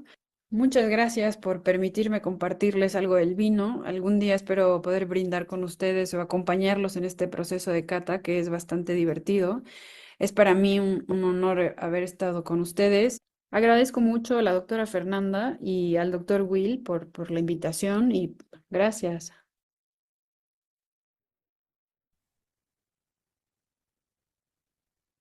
Pues muchísimas gracias a Estefanía. La verdad es que le voy a pedir a todos los ponentes que abran sus videos para que puedan haber algunas preguntas y respuestas para poder saludarlos. Y bueno, pues yo como les digo siempre, ¿no? Yo tengo la mitad ya del talento de José José. No canto nada, pero me pongo unas muy buenas, entonces hay que aprovechar la del vino. Y pues la verdad es que una parte muy interesante también de nuestra sesión es que no solamente nos reducimos a ver temas de la cirugía abdominal tradicional, sino agradezco cumplidamente que tuviéramos otras partes de la cirugía que a veces no las agotamos en nuestras sesiones académicas, y lo cual hace que se enriquezca nuestra asociación. Entonces, doctora Francina, muchísimas gracias, doctora Alejandra. A Estefanía, que no, ya me dijo que no se puede conectar en el video porque no tiene muy buena calidad su internet, pero estás aquí con nosotros y como siempre en nuestros corazones. Muchas Y, gracias, Will. y este, Y bueno, pues Patti, no sé si quieras dar paso a alguna de las preguntas para las doctoras. Pues creo que ya estaban contestadas. ¿Alguien que tenga una pregunta? Veo que todavía hay 96 personas conectadas. Muy bien. Pregunta para la doctora Alejandra. ¿Alguien? ¿O Francina? Pues puras felicitaciones, que las Puras pláticas... felicidades. Muchas gracias por la invitación, doctor Will. Ana No, Patricia. gracias por aceptar. Gracias, Patti. Gracias, Ale. La verdad es que me siento muy, muy, muy contento y muy satisfecho porque el objetivo desde la gestión del doctor Díaz Pizarro, que me permitió opinar y que fue cuando empezamos con esto de que no, en octubre se dieran las ponencias y que fueran puras ponentes mujeres, y el doctor Jesús Montoya, que también me permitió opinar, y ahora, bueno, pues siendo mi responsabilidad que se perpetúe, y creo que será una sana costumbre que este mes esté dedicado a ustedes y que, bueno, podamos agotar estos temas Y como nos decía un maestro en la escuela médico-militar, dicen que el médico que nomás de medicina sabe, ni medicina sabe. Y así por eso también agradecimos la participación de Estefanía con lo del vino y mi talento José Josesco. Entonces, bueno, canto un poco, pero la Pero otra el parte. chiste de apreciarlo es no abusar, ¿eh? Oh, de verdad les agradezco muchísimo. Cierro. Tenemos sesión mensual en noviembre también. Ahora va la otra parte. A partir del día primero, aunque ahorita me ven así, los invito a todos los varones a que, como hacen el programa de No Shave November, para visualizar también la salud del varón, que a veces pasa desapercibida también. No nos dedicamos ni a la salud de la mujer, ni tampoco a la del hombre. Entonces van a ser temas relacionados con la salud masculina el próximo mes. Muy, muy, muy importante para nosotros que nos acompañen en ecos de cirugía endoscópica. Todos están invitados, todos, de verdad que va a ser un temario súper interesante y necesitamos que nos acompañen. Además, ahorita pues, es una buena oportunidad porque vamos a tener ya va a aparecer en el catálogo de los puntos para la recertificación en cirugía general. Entonces nos da una buena puntuación. Entonces cada vez vamos cerrando la parte académica. Creo que vamos agotando estos temas y vamos dándole más valor a nuestra asociación, que es de todos ustedes, como ha sido desde que empezó mi gestión. Todos ustedes y todos nosotros somos familia AMSE. Esta es su casa. Esta asociación solamente me han permitido dirigirla, pero la asociación no es mía, no es de un grupo, es de todos ustedes y están las puertas abiertas y yo estoy abierto a todas las opiniones y a todos los comentarios que ustedes tengan para la asociación, con la intención de que la asociación se haga cada vez más fuerte y contemos con la presencia de todos ustedes. Si no hubiera alguna otra opinión, algún otro comentario o pregunta, Patti, doctora Francina, Ale, Oliver, Estefanía, pues daríamos por terminada la sesión, que ya nos fuimos otra vez. Contamos con todos ustedes durante mucho tiempo, lo cual me da también mucha satisfacción, porque todos se quedaron conectados hasta el final. Y bueno, pues los mando saludos desde Perú y nos vamos a llevar la presidencia de ALACE para México en este fin de semana. Y esa presidencia no es mía, es de la Asociación Mexicana de Cirugía Endoscópica con el apoyo de todos ustedes. Así que muy buenas noches y gracias. Patti. Todos. Gracias. Buenas noches, hasta luego. Buenas noches. Gracias a todos.